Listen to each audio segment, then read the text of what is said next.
The story of the Howl.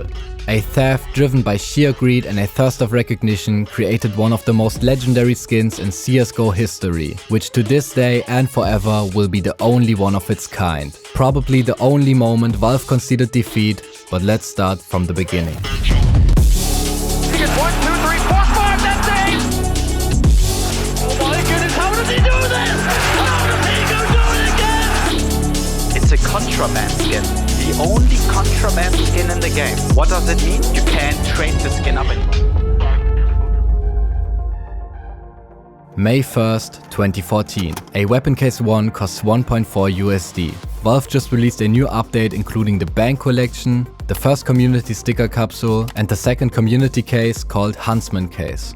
After the winter offensive case, which was also full of skins made by the community, went so well, they wanted to build on the success, but little did they know that the world was going to burn very soon.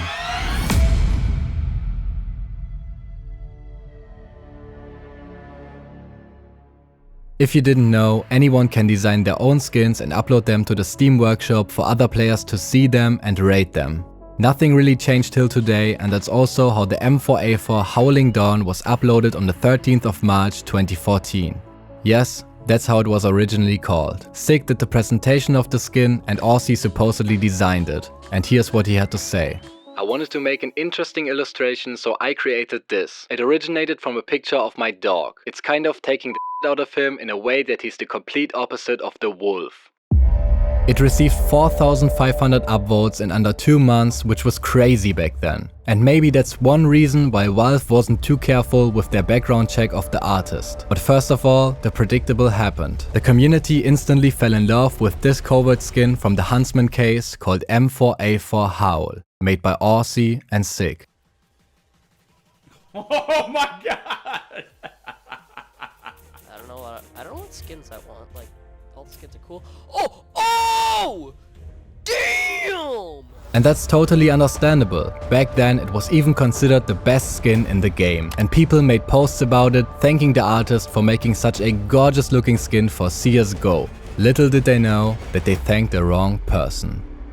Looking familiar? Someone has stolen one of my artworks to make a custom skin for a gun in a game called Counter-Strike Global Offensive. The name of the weapon is CSGO M4A4 Howling Dawn. Yes, that's right. The artwork wasn't made by Aussie. And quote, the spineless worm who submitted it didn't have any permission to do so. By the way, the M4A4 wasn't the only item with the stolen artwork. They also uploaded a sticker which also got accepted for the community sticker capsule. So, on 8th of June, Valve received a DMCA takedown notice by the original artist who is called Kenneth Albers for the credits, and of course you can't blame him for doing so.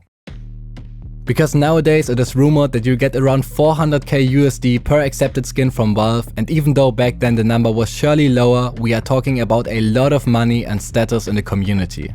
But what happened next? On the 11th of June, Valve community banned Aussie and Sig, and they replaced every skin which was submitted and accepted by them with different skins from the workshop. And those were the Dual Berettas Retribution, the P90 Desert Warfare, the CZ Poison Dart, the Mac-10 Curse, the USP Orion, and the M4A4 Howl.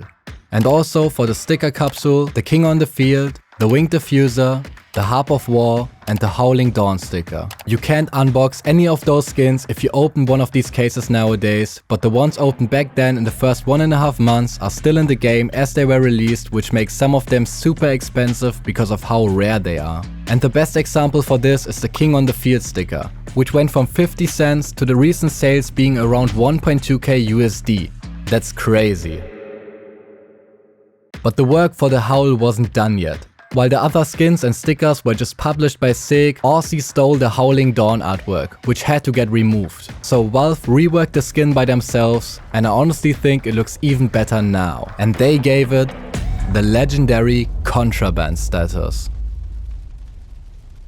So basically you had this guy called Sig, and he was a pretty talented skin creator at that time already with a pretty nice portfolio, and I don't think that Sig knew that the artwork was not made by Aussie himself, and it's just a sad story because I think Sig could have gone places, to be honest. If he knew about the artwork's origins, he wouldn't have made it at all. Can you show your tattoo? All right. Yeah, that's amazing, bro.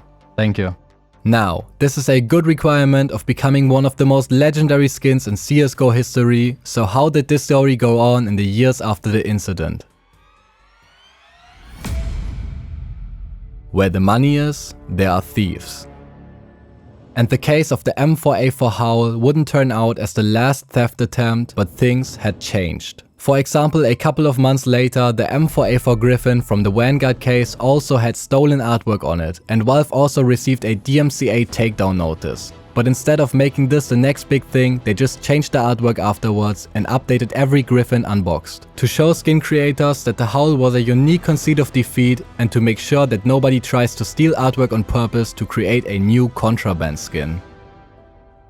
And also, just recently we have seen some controversies in the Revolution case with the AWP Doodle lore, which turned out to be stolen as well. But instead of reworking it, this time Valve completely replaced it with the AWP Duality. And everybody who was happy that he had gotten a Doodle lore opened his inventory one day and saw himself owning a completely different AWP. Unpopular opinion, I think the Duality looks much better than the Doodle lore, hands down.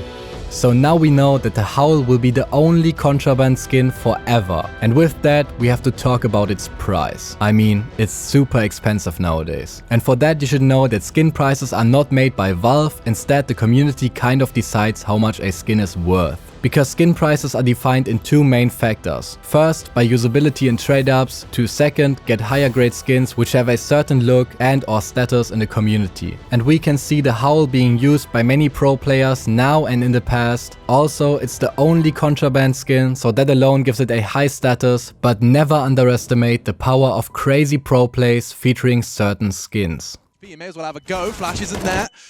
Carrigan does get the frag, but a double from JKS. He's third as well! Ridiculous! Tarek still in position. He's gonna get himself the kill versus Shocks and then dive downward. Oh! Tarek with a triple! Ready. Bang. Oof.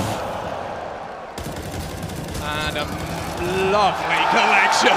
Simple, there's one way to get an ace. So, the Howl is a super unique, good looking skin with an insane history, and there won't be any Howl which didn't already exist back in the days. Time will move on and CS2 will get released, but we will never forget about this legendary moment in the history of the game which changed Counter-Strike skins forever.